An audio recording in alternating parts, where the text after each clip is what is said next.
Right, we'll now go into public session and we're going to discuss NAMA and the banking crisis with Mr. Mathews. And I'd like to welcome Mr. Mathews back again. And I wish to advise everyone that we will receive short opening remarks from Mr. Mathews, which then will be followed by a question and answer session. I'm requesting that all mobile phones will be switched off. And I want to draw everyone's attention to the fact that members of the committee have absolute privilege, but this same privilege does not apply to witnesses appearing before the committee. The committee cannot guarantee any level of privilege to witnesses before it. Further, under the salient rulings of the chair, members should not comment on, criticise or make charges against a person outside the House or an official by name in such a way as to make him or her identifiable. So, Mr. Mathews, I'd like if you would continue with your observations, and then we will go into a question and answer session. Thank you, Chairman, and good morning to all the members of the committee. And I'm delighted, and thank you for the opportunity. It's the third attempt, actually, to present the central core cogent ideas about NAMA and the banking crisis. I have circulated to the members of the committee prior to the 5th of May, when the first presentation took place, 4 pages of core proposals of dealing with the banking crisis. In a nutshell, we've gone down the wrong road and we can come back onto the right road. The right road is the one that will recapitalise the 3 viable banks, Bank of Ireland, AIB and EBS. They're bruised and battered, they're undercapitalised, and they're badly directed and managed. But they can be reconstituted and rebuilt. The 2 other banks, Nationwide and Anglo-Irish Bank, are beyond repair. They should be closed. The question is, to recapitalise the 3 viable banks, what roughly are the minimum figures involved? The answer is 17.5 billion. That's 17,500 million euro. And I'm not going to go into the detailed portfolio constitution of those figures, but it can be shown on an overview basis by experts with experience in this, that AIB needs 10 billion, Bank of Ireland 6.5 billion and EBS 1 billion. You can ask me questions later, but they're the figures. The question arises, how can you provide that amount of capital? And the answer is, the state can do the majority of it, and the bondholders in those 3 institutions can provide the balance. We now switch over to Anglo-Irish Bank and Irish Nationwide, which were appallingly run from a banking point of view, where their assets are less than 50% recoverable. And again, it can be shown by expert analysis and demonstration that the correct approach, and you've seen it on your single-page submissions that are presented to you, that Anglo should be closed immediately. It'll take 4 or 5 years to carry it out, but the decision should be made immediately, and that will save the taxpayers not less than 17 billion euro. You had your presentation on the 16th of June. Sorry, I'll take it chronologically.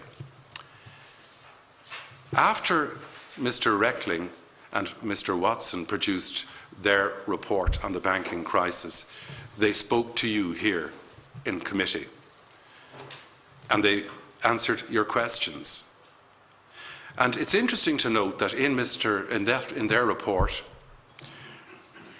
early in the executive summary, they made a point which wasn't accurate, actually, where they say the Irish people had a love or a preponderance to invest in property assets, and that Ireland hadn't suffered ever a property bubble crisis. That was incorrect. We had in the 1980s. And I only know it too well, as do many of my colleagues, who had to carry out the loans recoveries, workouts and realisations work. Anyway, they made their presentation, and after their presentation, I was disappointed when, outside of the terms of reference of the report, they were asked how they saw the work post-guarantee that had been undertaken by the government, what progress, if any, had been made. And they said, sportingly really, and generously, I suppose, in a wider context, well, some good work seems to have been done, and some progress seems to have been made. And that got magnified coverage in the media and gave a false impression that they were actually approving or endorsing the work of what had happened since the crisis day. And they weren't, because they hadn't, it wasn't within their brief to do that work or to make those comments. The next meeting was Professor Honohan's report, when he presented to you and here at committee, and he answered questions. And his conclusions are very succinctly put on the 2 pages. And most tellingly, as regards the guarantee, the blanket guarantee given, he said, even without any hindsight benefit, the scope and the style of that guarantee was inappropriate and should not have been brought about in the way that it was. And that's without, I repeat, without the benefit of hindsight. No, hindsight wasn't needed. And Merrill Lynch, as you know from the Public Accounts Committee, they presented a range of scenarios and alternatives and didn't actually proactively underwrite any recommendation, but rather said that there were more dangers in one rather than the other. But then it brings us back to, if Professor Honan, having done his excellent work, was able to conclude that the guarantee should not have been made in the way that it was, that's a very serious thing. So we've dealt with what can be done recapitalising the banks and should be done, and is within the scope of a successful task for the country. We know what should be done with Anglo-Irish Bank and Irish Nationwide. We are able to understand better how things happened the way they did and shouldn't have happened the way they did. And I refer to that guarantee. So then it begs the question, where we're at now is a very messy place, almost 2 years after that guarantee. And I know that the banks and NAMA have made no progress, actually, in resolving any of the bad loans. And again, I'd like to emphasise that many people don't understand the nature of what the problem was, the size of the problem, and the task ahead. The problem was that in 4 years, approximately, 200 billion of excess lending had occurred, and assets were created that will never be collected. That's the problem. And it's not a problem of looking at the liabilities and capital sides of the balance sheets individually of banks, but rather looking at the overall asset side. What is collectible? Like when a business buys in stock and they've bought it badly and they can't sell it. There is no point in trying to shift it into a warehouse, NAMA, and try and pretend that NAMA can deal with it any better than the originators of those purchases. Not so.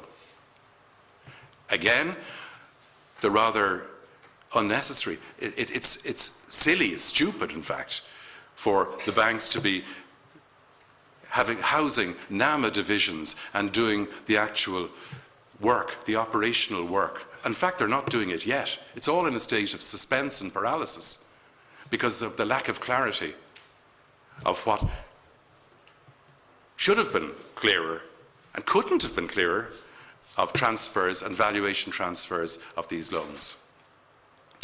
The Americans got it right at the outset. They had a troubled asset relief program which got approval for 700 billion of state funds. And the main thrust of that originally, when it was mooted, was that there would be a toxic asset purchase program, a NAMA. And they looked into this rigorously and professionally. And within weeks they saw it couldn't work. Such a project was not fit for purpose.